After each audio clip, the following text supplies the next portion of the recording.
I gave birth to my daughter weeks ago. My experience was pretty traumatic, and since it was my first, I had no clue what to expect. When I went into labor, I had the most difficult time of my life. I was in pain for hours.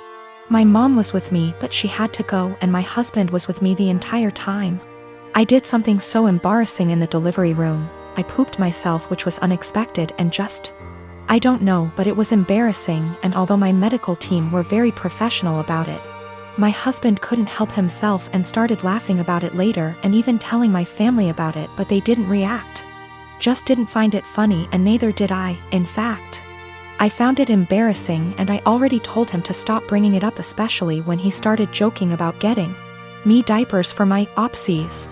It got really tiring and chipped away from my self-esteem and confidence. We were with his parents celebrating New Year's Eve together when I excused myself to the bathroom. While I was getting up, he made a quick remark and said, "Oh, yeah, you should go quickly because we don't want any accidents just like the one we had at the hospital. You know what I mean?" While blinking at me. His family actually laughed, and brother-in-law commented, "Good one." I was astonished and so angry and ashamed. I literally just lost it on him and yelled at the top of my lungs, calling him a cruel and insensitive jerk, to be using the difficult experience of birthing his child as a joking matter and humiliating me in front of everybody. He was shocked, staring back at me and not saying a word.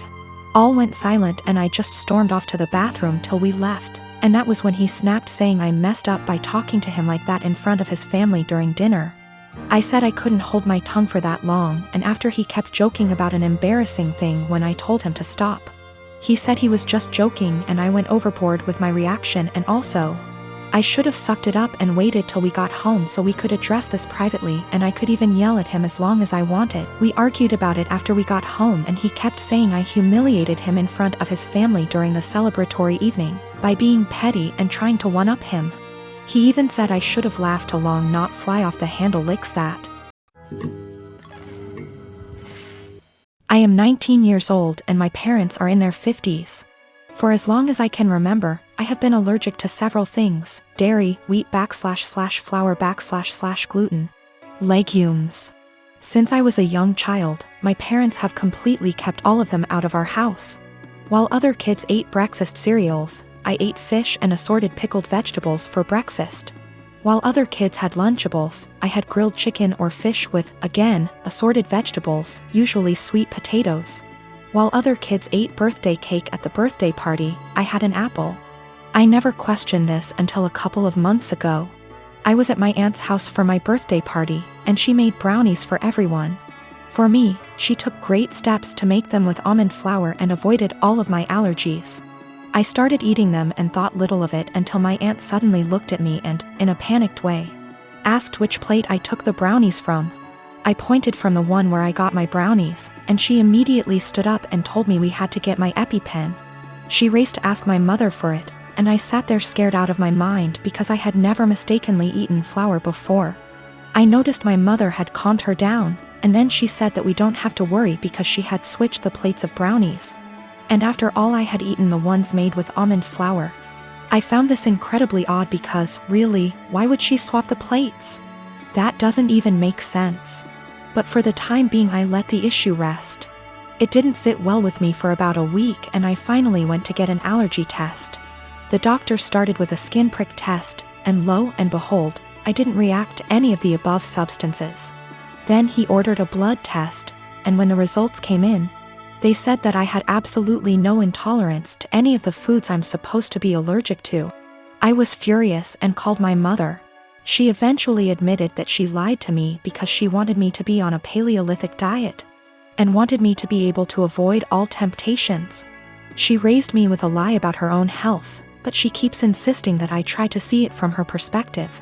She spams my phone with messages about how healthy I am, that I never had acne, that I have been in great shape my whole life, that I have strong teeth and bones, and even that I got onto a D1 college tennis team. She has started calling me ungrateful for her intervention and insisting that I really should be glad I never got carb addicted. I don't know what to think. I carried around an EpiPen for all those years, one that I suspect may be fake, seeing as my mother never got me to replace it. And I don't even know anymore.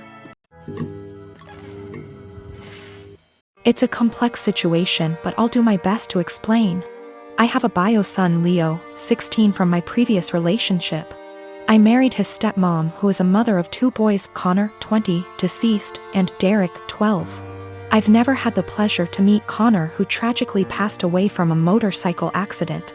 Derek was so devastated by this loss, and although it's been years, he's still pretty much grieving. I've seen tons of pictures and videos of Connor and made efforts to get to know who he was as a way to share Derek's grief and be there for him, to lend an ear and a comforting shoulder. It's safe to say that Derek and I grew a strong bond in no time. But my son Leo isn't close to Derek. Understandable, because not all siblings and step-siblings are the same. Leo and Derek are different in everything, which isn't a bad thing, but Leo calls himself the brutally honest type and makes insensitive comments about Derek most of the time. They tend to be under the guise of advice. Derek never complained, so I had to step in and tell Leo to stop being insensitive towards his stepbrother, especially with everything regarding Connor and his memory. Leo would say, "Okay, I get it, and I won't do it again."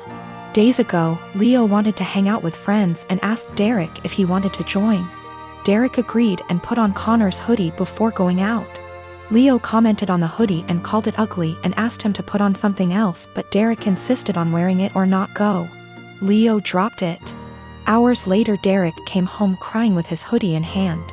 He said Leo and friends cut it into pieces while he was in the bathroom after they convinced him to take it off. I was furious. I asked Leo, and he said it was his friend's idea, then said he had to do it since Derek wears it everywhere, and it looked old and embarrassing. I reminded him who this hoodie belonged to, and he said, "So what? Maybe this will help him move on in life." I told him his birthday was cancelled and his friends aren't welcome anymore. He pitched a fit saying his birthday was a right, not a privilege, and I can't cancel it. He had my ex criticize my decision and wanted to host his birthday party, but I refused because he's grounded, so no party anywhere. She and her family called me awful and ridiculous and asked me to think how Leo will hate me for this, but I insisted he needed punishment for putting his stepbrother through this. I am 20 years old. I moved out on my 18th birthday and never looked back. I mostly moved out due to how strict my parents were. When I say strict, I don't mean something like home by 10 p.m. I mean, I wasn't allowed to have friends older than me, even by a few months. I wasn't allowed any guy friends. If I had a project to work on at school and got partnered with a guy, my mom would tell my teachers to make me do it alone. I was only allowed on my phone if someone, mom or dad, was there to monitor what I was doing. Weekdays my bedtime was 9 p.m. and weekends 9:30 p.m. I could only have sleepovers if it was at my house, and all of my friends have to be questioned to make sure they were clean, meaning they didn't have boyfriends, no tattoos, went to church, you get it. So you can imagine, I had literally 1 or 2 friends. By 18, I didn't have any plans, I just packed my stuff and left. My parents weren't happy and tried for months to get me to come home, but I didn't plan on it. Anyways, I landed a damn good job and was able to get my first apartment shortly after. My friend is over at my house almost every day with her boyfriend, and we just hang out. I didn't cut out all contact with my parents, but I limit it to only special occasions. My mom wanted to have a Zoom family call, whatever it's called, and asked me to join. I figured, what the hell, I'll join and say hi. As I'm talking to my little cousin, in the background you could see my friend's boyfriend come into the living room area. Everyone's face kind of froze, and I didn't think much of it. My mom asked who it was and I told her, and she immediately gets annoyed. She started asking why he was leaving my bedroom, which he didn't. The bathroom is the same way towards the bedroom, so I could see why it would look like he left from my room. She and my dad proceeds to ask me why I have guys at my home. Why is he 21 hanging around me? I just turned 20, but yeah, it was like I was 15 again. My mom then insists I have him leave. At this point my friend and her boyfriend hears this and goes like, WTF? I didn't know what else to do but laugh. I said, "Are you out of your mind?" and laughed some more. I realized they were serious and said my goodbyes and hung up. Later I started getting messages that my parents are upset I laughed at them, and my family says it's in my best interest to apologize, because I was being an asshole for laughing. I laughed at them then hung up, so I thought it was rudish, especially after being told I was by my aunt as well. I'd feel terrible if I did such a thing, but someone did point out they'll never change their ways, so I think I might have to. You know, I've got no idea how to set boundaries, but I'm sure there's a few articles that can help me with that. I found out from my little cousin that my mom has been asking where I live, so now I'm kind of scared for that. Though not many know my address, if she asks the right people she might find out. I hope not.